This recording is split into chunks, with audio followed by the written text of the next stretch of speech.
বাংলাদেশে আশ্রয় নেওয়া রোহিঙ্গাদের বাঙালি বলে দাবি করেছে মিয়ানমার। গত 15 আগস্ট মিয়ানমারের পররাষ্ট্র মন্ত্রণালয় এই বিতর্কিত বিবৃতি দেয়। তবে মিয়ানমারের এই দাবি কঠোরভাবে প্রত্যাখ্যান করেছে বাংলাদেশ। পরোক্ষভাবে চাপ সৃষ্টি করে রোহিঙ্গাদের নিজস্ব জাতিগত পরিচয় মুছে ফেলার এই চেষ্টার তীব্র বিরোধিতা করা হয়েছে।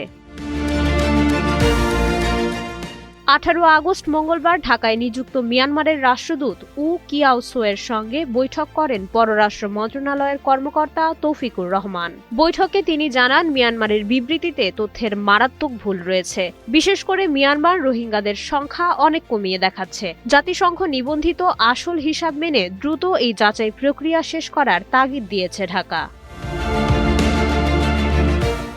বাংলাদেশ জানিয়ে দিয়েছে, রোহিঙ্গারা কোনোভাবেই বাঙালি নয়, তারা মিয়ানমারের নিজস্ব জাতিগোষ্ঠী।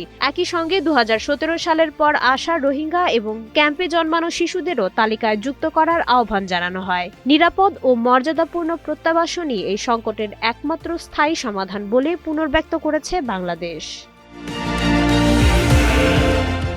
মাইশা মালিহা, সময়ের আলো।